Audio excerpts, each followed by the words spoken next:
안녕하세요. 베이스케이프학원에서 선의려고 국어 수업을 담당하고 있는 하진우입니다. 우선 이번 중간고사 선의려고 상을 먼저 한번 보여드리도록 할게요. 이번 중간고사 시험 범위로 학교에서 나왔었던 양입니다. 봤을 때 되게 이것저것 많이 들어가 있는 느낌들이 있죠. 실제로 이 시험 범위에 들어가는 작품 수가 이 은평구에 있는 학교들 중에서도 결코 적은 편은 아니다라고 단언을 할 수 있습니다. 그런데 이 선의여고 같은 경우에 유독 특이한 특징이 있어요. 다른 학교들은 이렇게 시험 범위에 여러 개의 작품들, 정말 많은 작품들이 들어가면 거기서 몇몇 작품 그냥 안 내고 그냥 어떤 작품에 문제 많이 내고 이런 식으로 하곤 합니다. 선의여고는 이렇게 작품들이 많이 들어오잖아요. 최대한 문제를 골고루 내줘요. 최대한 문제를 골고루 내줍니다. 그러면은 선정고 같은 경우에는 교과서에서만 서술형을 낸다는 선의는 그런가요? 아니요. 역시 다 골고루 냅니다. 어느 파트든 상관없이 다 골고루 문제를 내주는 게 이 선의여고 중간고사, 선의여고 시험 자체의 특징이라고 볼 수 있겠습니다. 그 시험 범위가 사실 그렇게 적은 것도 아닌데 모든 곳에서 골고루 내기 때문에 체감상 하나라도 빼먹으면 그대로 거기서 틀리겠구나 라고 압박을 느끼게 되는 게 이 선의여고 시험의 범위와 특징이라고 볼 수 있겠습니다. 이번 시험 상황을 보면은 선택형 80점에 25문항, 서답형 20점에 5문항, 그리고 시험 범위가 역시 많다. 다시 한번 강조드리는데 정말 많은 편입니다. 많다라는 특징이 있는데요. 여기서 참 재미난 포인트가 있습니다. 이건 이제 문제로 넘어가서 보여드리도록 하겠습니다. 시험 문제가 어려워요. 이게 저도 그냥 어렵다라고 딱 잘라서 말씀을 드려야 합니다. 어렵다라고 하는 게 이런 식으로 외부 제시문을 섞어서 선지를 준다는 거죠. 물론 이것 자체는 일반적인 다른 고등학교에도 사용을 합니다만 선의에서는 그냥 외부 제시문을 많이 섞어줍니다. 선택지로 많이 섞어주고 있는 특징이 있어요. 그런데 이거 외에도 일반적인 문제에서도 단어 하나를 바꿔서 답을 바꾸는 식의 문제를 정말 많이 냅니다. 막 2개 고르시오 문제가 많은가? 그렇지 않아요. 문제 하나하나가 엄청나게 긴가? 그렇지 않아요. 그런데 선택지에서 문학 개념어에 대한 문제가 된다고 했을 때 한 글자 바꿔치기를 해서 답을 바꿔버립니다. 한 글자 바꿔치기라고 하면 여기서 하늘은 화자의 지양점을 나타낸다. 지향점이라고 적혀있다는 것을 지양점이라고 바꿔놓는다는 거다. 정말로 이런 식으로 한 글자를 바꿔서 답을 바꾸는 게 선의여고 시험의 특징입니다. 그런 점에서 정말로 시험 문제가 그냥 어렵다라고 말씀을 드릴 수 있겠습니다. 그럼 저기만 빼내가 문법 문제입니다. 문법 문제인데 요 각각 넣어놓은 거에서 교체, 축약, 탈락, 첨가에 대해서 여기에 표기가 각각 되어 있어요. 표기가 되어 있고 그거에 대해서 의문 변동이 어떻게 되어 있는가, 그 발음이 적절한가, 이것을 모두 물어보고 있었습니다. 하나의 문제에서 물어보는 것 치고는 정말 물어보고 있는 것 자체가 매우 많았어요. 이런 것들 하나하나가 시험 문제가 어렵다라고 단언할 수 있게 해주는 내용이라고 볼 수 있겠습니다. 다만 문제가 흔히 말하는 더럽다, 주관이 너무 지나치게 개입되어 있다 하는 스타일은 아니에요.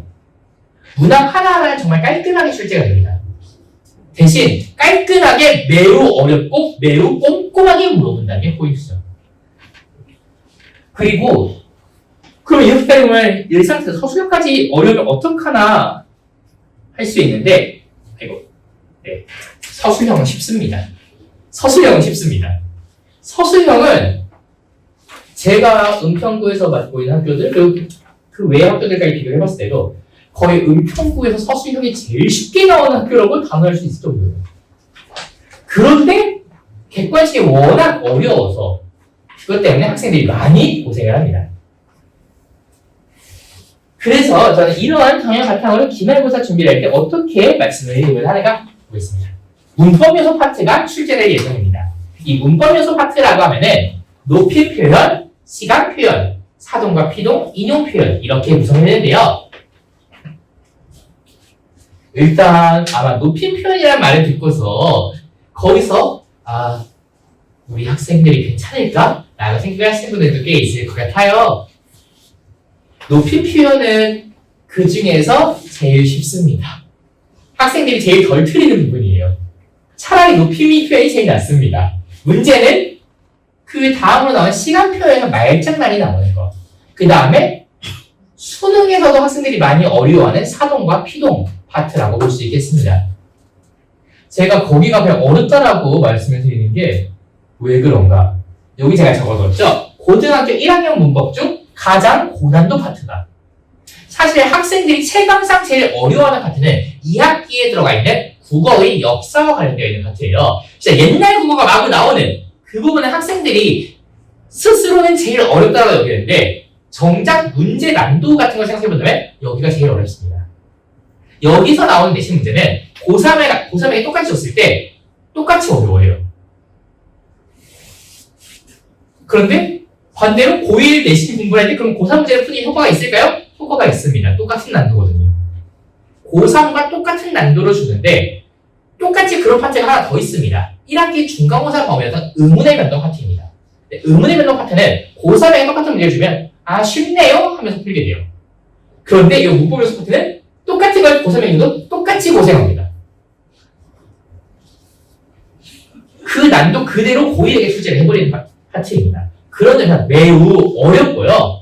저는 이제 오는 월요일에 수업을 진행할 예정인데 저도 항상 이 문법 요소 파트를 수업 들어갈 때는 긴장을 많이 합니다. 일단 학생들이 이해를 정확하게 해주지 않으면 힘들어요. 그럴 때 한 번 이해를 해둬도 시간이 지나면 이해도가 점점 떨어집니다. 그러한 점에서 매주 테스트를 볼 예정이에요. 매주 테스트를 봐서 얘들아 잊지 말아줘. 제발 잊지 말아줘. 까먹으면 안 돼. 하도록 강조를 할 예정입니다. 하지만 문법만으로 내신이 모두 평가를 내진 않죠. 다음으로 부교재와 모의고사 범위입니다. 그래도 선행여고는 양심적이에요. 부교재 범위를 학교에서 진도로 나가거든요. 네, 부교재 범위를 진도로 나가주는 것만으로도 양심적입니다. 그런데 이 부교재 범위라고 하는 부분이 바로 모의고사 기출문제들이에요. 부교재가 애초에 기출문제를 수록한 교재거든요. 그래서 부교재 범위는 모의고사 기출과 똑같습니다. 그래서 모의고사 범위 독서 파트가 추가된다라고 하더라도 저는 부교재 모의고사 범위라는 식으로 그냥 묶어놓을 수가 있어요. 그런데 이 교과서 범위 외에서 출제되는 문제 양이 매우 많다라는 게 선행여고의 특징입니다. 사실 교과서 범위의 절반 이상은 문법에서 나오고요. 나머지 부분은 교과서 범위 나오고 전체 문제의 절반은 교과서 외 파트에서 출제가 됩니다. 그런데 범위가 많은데 제가 아까 말씀드린 게 있죠. 모든 지시문에서 최대한 골고루 문제를 출제하려고 한다고요. 그래서 시험지 받아보면 제시문 하나에 문제 하나 있거나 두 개 있거나 그렇습니다. 그런데 그 문제들을 쉽게 주냐? 아니요. 정말 그 문제 하나하나를 꼼꼼하게 꼼꼼한 문제들로 꼼꼼하게 꽉꽉 채워놓고 있습니다. 그래서 한 번 실수하면 금방 틀리도록 계속 그렇게 유도가 되고 있어요. 그런 점에서 어느 한 제시문에 치우쳐도 안 되고 모두 그럼 설렁설렁 아니요 꼼꼼하게 다루어 나가는 게 매우 중요하겠습니다. 말장난에도 휘말리면 안 되고 거기서 모르는 내용이 있어서도 안 되고 문법도 정말 열심히 해야 되고 그러한 점에서 선행여고의 국어 시험 자체가 애초에 어려운데 이번 기말고사 범위는 특히 어렵기 때문에 많은 주의가 필요하다고 말씀을 드리겠습니다. 자, 다음으로 교과서 파트인데요. 저는 이 교과서 파트 수업을 진행할 때 항상 원칙이 있습니다. 자습서와 평가 문제집은 기본이라고 생각을 해요. 해당 파트 진도를 나갔으면 그 다음 시간까지의 숙제 첫 번째 자습서와 평가 문제집 그 파트 다 풀어와. 이게 첫 번째 숙제입니다. 그리고 그거 외에 추가적으로 자료를 많이 제공을 하는 편인데요. 그 모토는 바로 두 번째에 적어놓은 거였습니다. 숙제를 다 해오는 것만으로도 필요한 공부의 양이 충족될 정도로 자료를 제공하는 게 제 목표이기 때문이에요. 저는 학생들이 제가 주는 숙제 외에 추가적으로 따로 자료를 구해야 할 정도 구하는 노력을 할 필요가 없었으면 좋겠어요. 그렇기 때문에 필요한 공부의 양이 축소될 정도로 자료를 제공하고자 합니다. 그리고 역시 선지 분석을 꼼꼼하게 하면서 이거 한 글자 바꿔놓은 거야 얘들아 이런 식의 말들을 계속해서 진행을 하면서 헷갈릴 수 있는 부분들을 모두 짚으려고 하는 편입니다. 그래서 이런 것들을 기반으로 마지막 월차에 대해 준비 방침을 한번 설명을 드리면서 마무리를 짓겠습니다.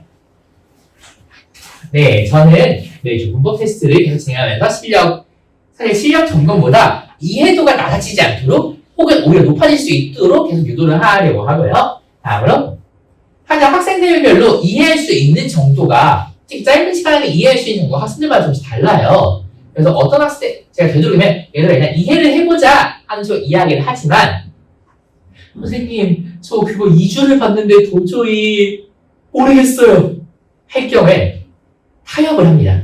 일단 이거부터 이거까지 좀 그냥 일단 외우고 가보자. 이해가 정 안 될 때는 외워서 반복을 하는 것이 오히려 나은 경우들이 있으니까요. 그런 것들은 각 학생들의 수준에 맞춰서 좀 이야기를 해나가면서 진행을 하고 있습니다. 마지막으로 선인력은처럼 선지를 꼼꼼하게 쓰는 학교들이 있어요. 주로 저기 목동 쪽이나 아니면 강남 파락군에 또 거기서도 여고들이 주로 그렇게 문제를 냅니다. 좀 대학을 잘 보낸다라고 알려진 여고들이 그런 학교, 뭐 예를 들어 세화여고라든가 이렇게 좀 알려진 여고들이 있죠. 그런 여고들에서 같은 문제 스타일로 문제를 출제를 합니다. 그래서 거기서 시험 범위가 겹쳤던 것들이 있다면 걔네들을 싹 긁어와서 학생들이 풀어나갈 수 있도록 제공을 합니다. 다만 요 같은 경우에는 제가 처음부터 주지는 않아요. 1주차, 2주차, 3주차 한 그쯤에 주면 학생들이 못합니다. 할 수가 없어요. 너무 꼼꼼하고 치사하게 문제를 내기 때문에 어느 정도 학생들이 정리를 하고 시험 범위 지도를 제가 한 바퀴를 돌린 후에 그 뒤에 복습을 하는 용도로서 추가로 제공을 하고 있습니다. 네, 여기까지가 제가 여기서 말씀을 드리고자 했던 부분인데 혹시 궁금하신 부분들 있으실까요?